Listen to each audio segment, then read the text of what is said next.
Israel, I think, began to understand this paradigm shift that Tony has introduced for us probably around 20 plus years ago. In the mid-1990s, Israel was where Cape Town, South Africa, and many other places are. We were in a very significant drought.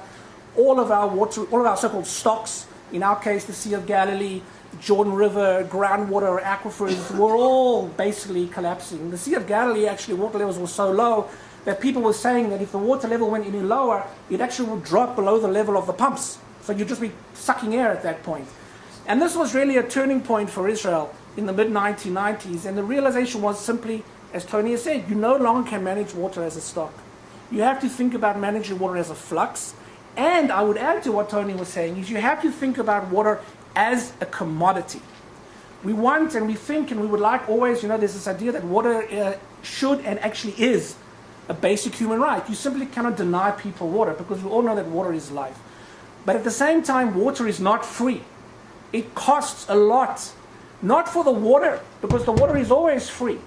But the jug costs money. Managing water costs money. Treating it, you're talking about treating water, storing water, pumping water. All of that costs money. So you have to think about water as a commodity, because if you don't, you're never going to get to a point of figuring out what are all the solutions that are out there. So in the mid-1990s, when we were in the midst of this crisis and all of our water resources were collapsing, all of our water stocks were collapsing, Israel said, look, the only way that we're going to get out of this crisis, A, to value water as it needs to be as a commodity, to understand that it's simply not possible to rely solely on natural water. And I think that is already beginning to insinuate itself in countries all across the world. And so what we began to do, of course, is think about where can we get alternative supplies of water, but also how do we manage what we have better? So supply side management, demand side management. And of course, I think you all know, because it's being talked about here in South Africa and of course Cape Town, desalination is one option.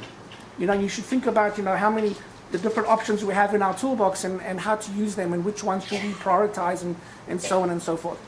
So Israel began to understand, look, you've got this abundant water supply in the ocean, but of course, we've got to get rid of the salts. But it's doable. There's technology out there today, desal today, anybody pretty much could figure it out. So that was the first thing that Israelis began to understand, is that you have to go beyond natural water supply because it's simply no longer a significantly predictable, reliable resource, partly, again, because of climate change. So we embarked on an era of desalination, and today Israel has 5 of the world's largest seawater reverse osmosis plant in any country, and 70 to 80% of our drinking water supply comes from the sea. So I say to people when they go to Israel, when you turn on the tap in your hotel in Tel Aviv or Jerusalem or in Haifa, the water coming out of your tap is coming from a manufactured facility on the shoreline of the Mediterranean Sea. But that's not enough. That's not enough. You also have to value every single drop of water and put it into productive use. And Tony mentioned that. That's about reclamation of water.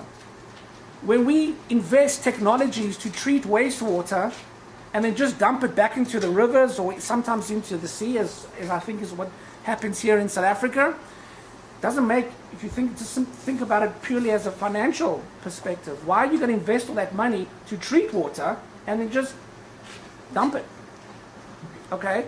So invest that money, treat the water, and reuse the water. Reclaim it, recycle it. Because again, there's no technological barrier to do that. So in addition to the desal, we take 90% of our sewage, we treat it, and we recycle and reclaim and reuse 80% of our sewage in the largest sector of water demand, which of course is agriculture.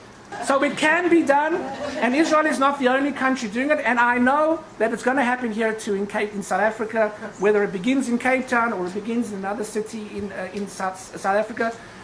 Singapore recycles its sewage to such a high level of treatment that they drink their sewage water.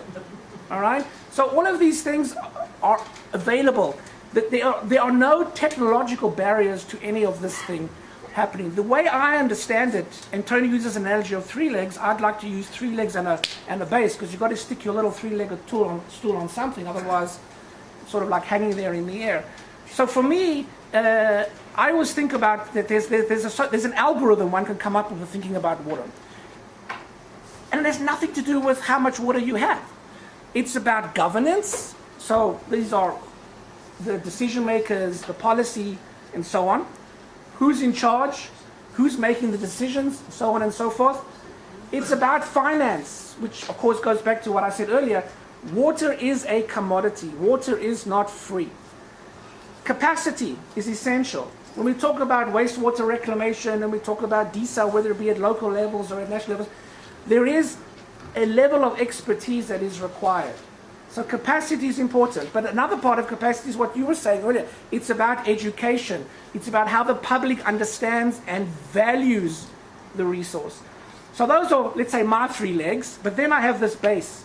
And the base is information. And I think that's the most important thing, and sometimes the most prominent. You were saying how confusing, you're bombarded with all of this stuff. And of course, the internet, if anything, has made things even worse. Because the problem with the internet is, you have 24/7 information, but none of us have the appropriate filter. What's right and what's wrong and who's saying, you need information. You need data. Now we're in this era where people call big data, metadata. There's so much information out there, and it's actually becoming even more hard to figure out what to do. So I would say that the way to think about water and the way to move from crisis, and yes, I personally do not know if I could manage my day-to-day life on 50 liters or less than 25 liters. I can certainly commiserate with the residents of Cape Town why that is a real issue of crisis and anxiety. To move from crisis to management, you've got to think about this issue very comprehensively. And I would like to say where Israel is today, Cape Town and South Africa will be tomorrow, because you guys will solve the solution.